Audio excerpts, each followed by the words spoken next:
Hi everyone, I hope you're doing well.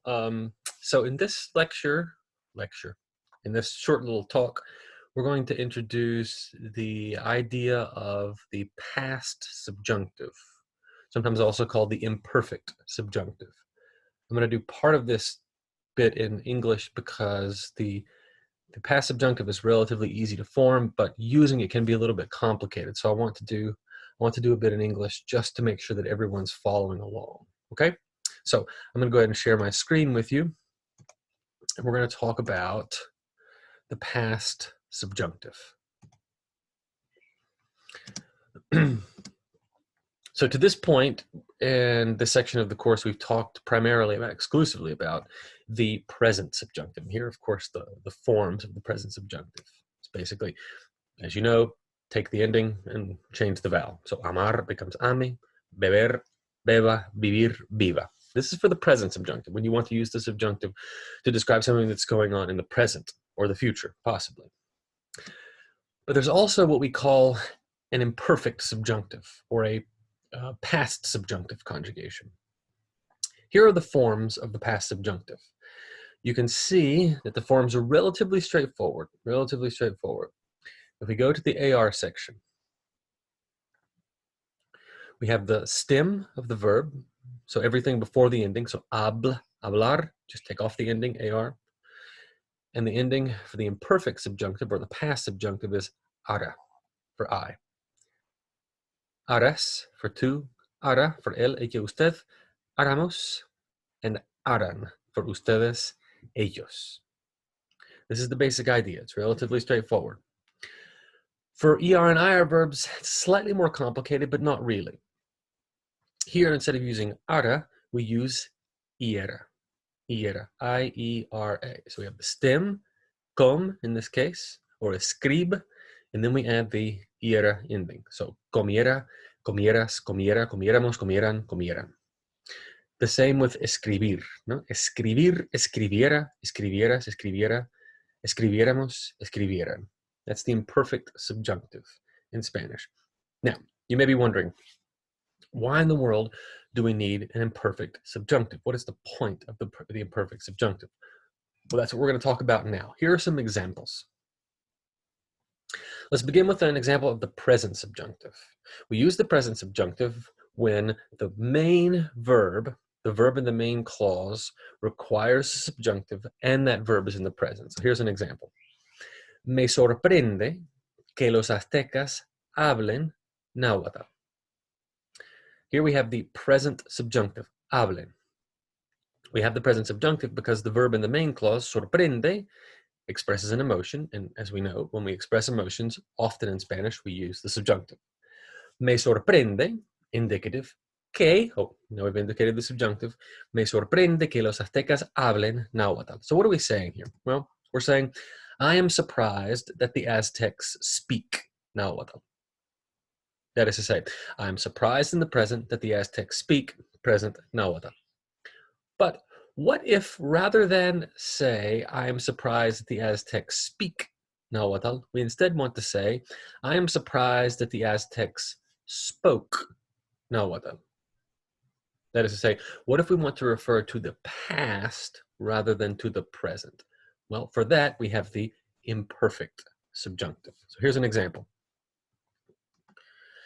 Me sorprende que los aztecas hablaran Nahuatl.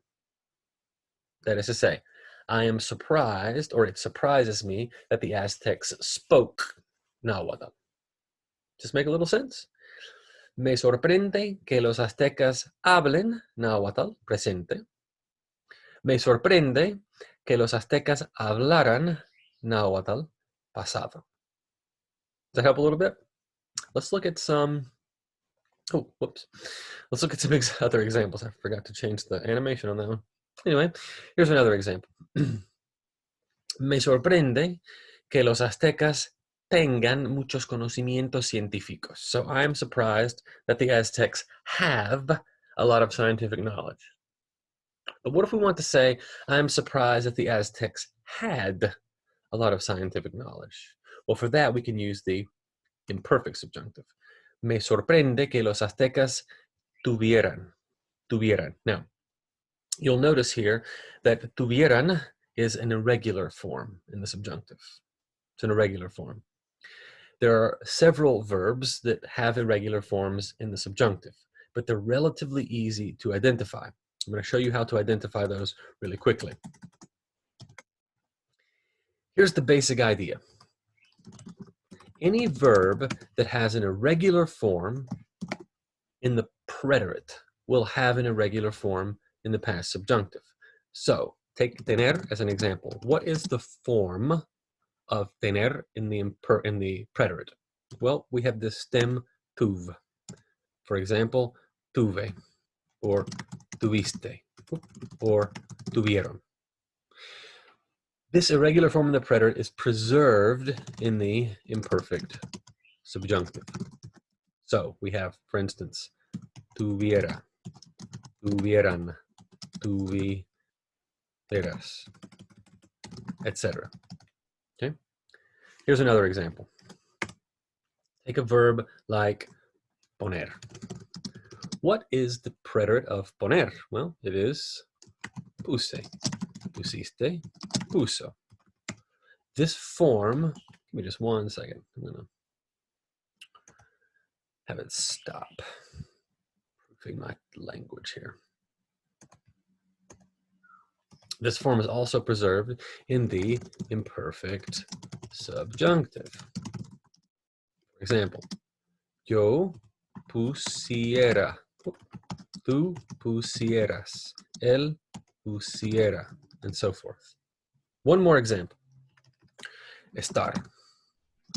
Estar in the preterite, estuve, estuviste, estuvo. Similarly, in the imperfect subjunctive, yo estuviera, tú estuvieras. Muy bien. Make sense? Bien. Entonces, we're going to take this idea and apply it to some practice. And then you're going to do some practice online with these forms. Okay? So let's take these examples. Me sorprende que los aztecas, me alegro de que los aztecas, siento que los aztecas, estoy contento, y lamento. In each of these cases, we need the subjunctive. Why? Because they're all expressions of emotion. Very good. So what we're going to try to do is answer these questions using the imperfect subjunctive. This is what I'd like you to do. I'd like you to try answering the questions first using the imperfect subjunctive, and then we'll look at them together, okay? So pause the video here, see if you can answer these questions, or rather complete these sentences using the imperfect subjunctive, then come back to the video, and we'll see if you got it right, okay? Excellent. Okay, so hopefully you've paused the video, and now we're going to look at some possibilities. Now, obviously, our answers may be slightly different because we have selected different verbs, but hopefully you'll get the idea. So let's start with the first one. Me sorprende. Me sorprende que los aztecas. Now, what we want to do here is describe something that surprises us about something that the Aztecas did in the past. So let's just take the example from the previous slide. Let's use tener conocimientos científicos. Okay. What can we do? Well, if we want to talk about the past, we can use hi. Oh, I'm sorry. I'm really failing at the technology this morning. I won't do it. For some reason, it will not let me.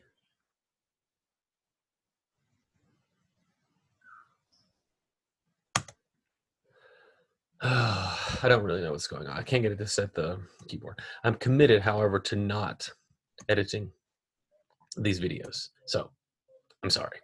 This is just what we're just gonna have to go without the. There it is. Okay, good. Okay. Sorry. Me sorprende que los aztecas tuvieran conocimientos científicos. ¿Sí? Otro ejemplo. Me alegro. Me alegro. What if we take a verb like, oh, I don't know. desarrollaron. Develop. See, desarrollar.